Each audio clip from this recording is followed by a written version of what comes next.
திருவள்ளுவர் சொல்லும்போது என்ன சொன்னார்? பொய்மையும் வாய்மை இடத்து. அப்போ பொய் கூட சரியான இடத்துல நன்மை தரக்கூடியதாக செய்யணும். அதை தான் நீங்கள் கீப்பப் பண்ணணும்.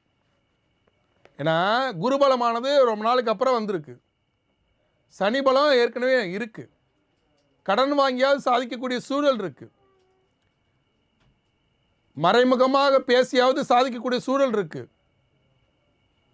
மச்சனன் உறவு, மாமன் உறவு, அண்ணன் தம்பி உறவு,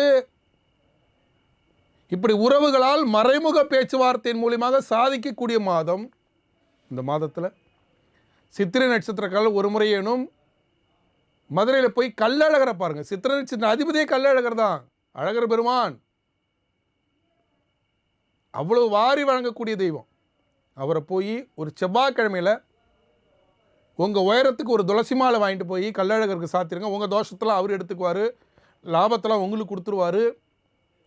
கள்ளழகரை வழிபட்டு விட்டு வந்தால் இந்த மாதம் ஒரு அற்புதமான மாதமாக அமைய வாழ்த்துக்கள்.